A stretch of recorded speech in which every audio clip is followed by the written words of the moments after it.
Olá pessoal, sejam bem-vindos a mais um vídeo. E hoje nós vamos falar sobre o seguinte assunto. Na Bíblia, será que existem superstições? Bom, se você quer ficar por dentro desse assunto, eu convido você a ficar comigo aqui até o final. Mas antes de nós iniciarmos, eu já queria pedir a você, deixa o seu like, o seu joinha no vídeo. É rapidinho, vai aí, deixa o seu joinha, porque quando você deixa o seu joinha, o YouTube entende que esse conteúdo é relevante, ele aparece para outras pessoas. Compartilhe essa mensagem nas suas redes sociais, com seus amigos, seja no Facebook, WhatsApp, Instagram, com as pessoas que você gosta, para que elas tenham acesso também a essa informação. E não deixe de se inscrever aqui no nosso canal, porque é importante para que você fique por dentro de cada atualização, cada vídeo postado que vai ser colocado aqui toda semana de novidades, tá bom? Bom, hoje nós vamos falar sobre superstições. Será que a Bíblia ela fala de superstições? Para nós iniciarmos o nosso estudo de hoje, vamos com o texto de Deuteronômio, capítulo 9, versículo 1 ao 3, que vai falar sobre supostos gigantes. Ouve, ó Israel, hoje passarás o Jordão para entrares a possuir nações maiores e mais fortes do que tu, cidades grandes e muradas até os céus, um povo grande e alto, filhos de gigantes, que tu conheces e de que já ouviste. Quem resistiria diante dos filhos dos gigantes? Sabe, pois, hoje que o Senhor teu Deus que passa diante de ti é um fogo consumidor, que os destruirá e os derrubará de diante de ti, e tu os lançarás fora, e cedo os desfarás, como o Senhor te tem falado. Muitos atribuem essa passagem aqui a supostos gigantes, né? Que é o vocábulo Anak. Ele literalmente tem um significado de pescoço. Benei Hanak significa homens de pescoço comprido ou altos, primeiro sobre Hebron e Filístia. Nós temos também dentro do grego da Septuaginta os vocábulos Anak, ambos com terminações diferentes aqui. Temos ele usado sem o artigo. Também temos aqueles chamados, né, de filhos de Anak. A Léxico ela vai trazer exclusivamente dentro desses textos que tem esse vocábulo Anak. Principalmente na grande maioria, eles vão colocar gigantes, o vocábulo gigantes. Nós temos aqui outro vocábulo também que é atestado nesses textos em relação a essa questão dos gigantes, que é o vocábulo prosopon, que é face de. É usado na época de Romero e usado centenas de vezes pela Septuaginta, com a expressão, no caso, equivalente a panim ou apaim. O vocábulo é usado para se referir à parte anterior da cabeça. Aí nós temos várias fontes aí que citam essa questão aí. Pode se referir a um desconhecido pela face, pessoalmente desconhecido. Simplesmente também denota estar contra ou resistir. Justamente também temos expressões aqui utilizadas como curvar a face, a terra, é uma expressão de medo e ansiedade. Para justamente esses vocábulos aqui.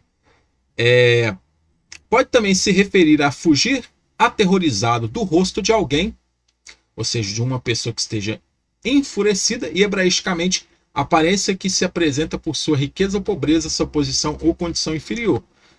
Circunstâncias externas, considerar a pessoa em seu julgamento e tratamento dos homens.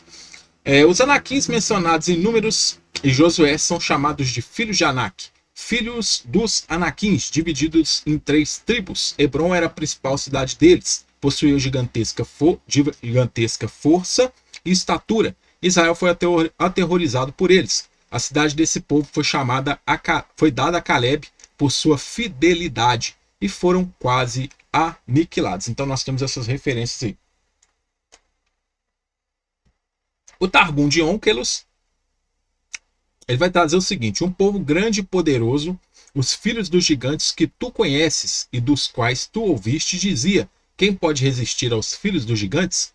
O Targum do Pseudo Jonathan vai trazer um povo, eles são fortes e altos como gigantes, que você conhece e de quem você ouviu dizer: quem pode resistir aos filhos dos gigantes? Vamos parar por aqui. Quem traz essa questão de gigantes, pessoal, é o livro de Enoque. que é um livro que muitos aí consideram que não é um livro bíblico, não é? Então, o livro de Enoque que vai trazer justamente essa história dos gigantes. Eu não citei ele aqui nesse estudo, mas o livro de Enoque, ele vai trazer, ele vai desenvolver essa história, esse conceito dos gigantes. Então, por aqui você vê que já tem uma influência muito grande dentro dos escritos hebraicos e dentro próprio da própria literatura aqui rabínica, você vai ver que já trazem essa questão dos gigantes, ou seja, demonstrando que a familiaridade com esse texto de Enoque, né? A tradução gigantes é mais um espelho da Septuaginta do que propriamente o texto hebraico em si, que o vocábulo é para Anakim, Benei, filhos de Anak, não se refere especificamente a gigantes. As traduções dos Targums também seguem essa mesma lógica da Septuaginta. Talvez o autor tenha tido em mente apenas a palavra que para ele era a mais usada em sua época para designar alguém de alta estatura, que a Septuaginta traduziu como gigantes, mas não significa que sejam gigantes. Animais míticos, será que a Bíblia fala também? Vamos lá. Existe uma lenda de que um monstro chamado Behemoth lutará no fim dos tempos com outra criatura mitológica chamada Leviatã, e ambos morrerão no combate, mas Behemoth será glorificado por cumprir o desígnio de Deus. Behemoth, que em árabe é Bahamut ou Bahamut, pode significar hipopótamo. O nome é plural do hebraico Behemá, que significa animal, com ênfase no sentido de animal grande, animal por excelência. Na tradição judaica, é o monstro da terra por excelência, em oposição ao Leviatã, monstro do mar, e Ziz, o monstro do ar. Então existiam também esses outros monstros além desse Behemoth. Conforme a tradição judaica ortodoxa, a missão desse animal é esperar pelo dia em que Deus lhe pedirá para matar o Leviatã, uma criatura marinha que alguns acreditam ser semelhante a uma baleia. Ambos morrerão no combate, mas a carne dos dois monstros será servida no banquete dos humanos que sobreviverem. Alguns consideram essa criatura como aquática. Existe a incerteza se esse animal é natural, o hipopótamo, ou se é uma referência a um monstro dos mitos do Antigo Oriente Médio, que funcionava como o adversário da figura do herói, o qual o semidivino derrotou. Mas, como em poesias, pode simbolizar a besta da mitologia. Em grande parte das mitologias e poesias, sempre a menção a um ser ou animal mitológico quer enfatizar uma verdade ou lição ao leitor. Parece que a verdade deixada ou passada no relato de Jó é que, por mais que ele argumentasse com Deus, ele nunca poderia chegar à imensa e total sabedoria de Deus, ou nada do que dissesse o justificaria diante daquele que conhece muito bem toda a sua criação. O livro de Enoque cita o Behemoth e Leviatã da seguinte maneira. Lembra do livro de Enoque? De novo, o livro de Enoque sendo citado dentro dessas questões da mitologia dentro do texto bíblico.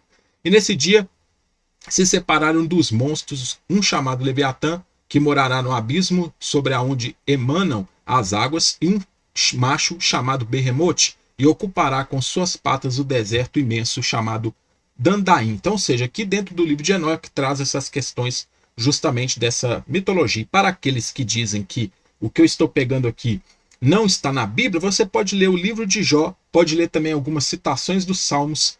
Dentro do próprio livro de Isaías também é citado tanto o Behemoth como o Leviatã. Ainda temos ainda uma citação que fala propriamente desse Ziz também, que é uma outra figura, ou seja, um ser mitológico do ar.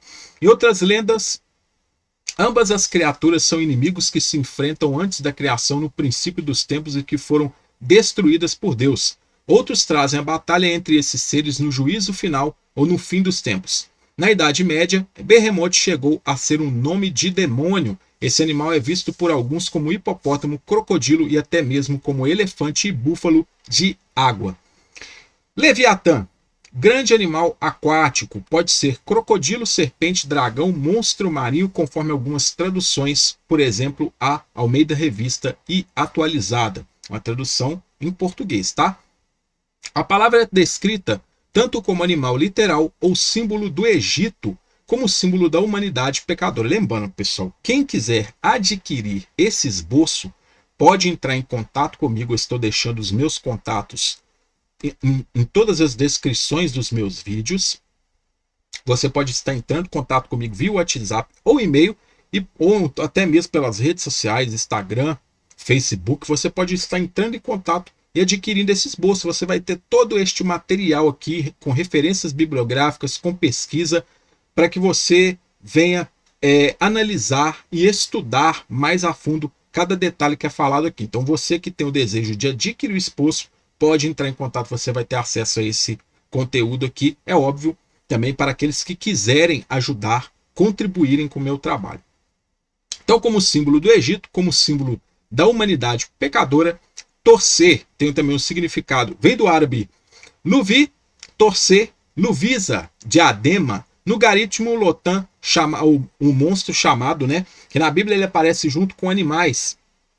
No livro de Jó, a criatura parece ser uma referência ao crocodilo do Nilo, couraça de escamas, dentes terríveis, agilidade para nadar, é descrito de forma poética e trata-se de comparações hiperbólicas, arrasta-se sobre a lama.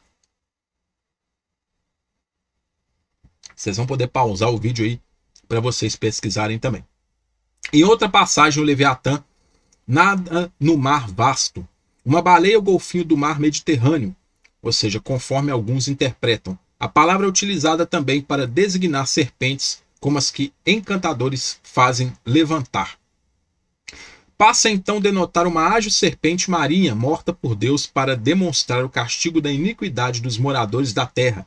É identificado com monstros mitológicos do caos, Lotan, Ugarit, Tiamat e Kingu da Babilônia. Suas cabeças esmagadas, ou seja, 7 cabeças como os dragões de 7 cabeças, mortos por Baal, sendo substituído por Yahvé. Na Idade Média foi considerado como demônio pela Igreja Católica, representante do quinto pecado, ou seja, a inveja, sendo tido como um dos príncipes infernais. É um monstro que representa um crocodilo, segundo a mitologia fenícia. Então nós temos todas essas referências aí dentro aí da história em relação a esse mundo, até mesmo dentro da demologia você veja que esses animais entraram. Ziz, 2 Crônicas 20:16, também era uma criatura mitológica e que faz parte da mitologia judaica. Então também temos essa questão dentro ali do livro de Crônicas. Mateus 14:26, para nós encerrarmos aqui. E os discípulos, ao verem-no andando sobre as águas, ficaram aterrados e exclamaram: é um fantasma! E tomados de medo gritaram.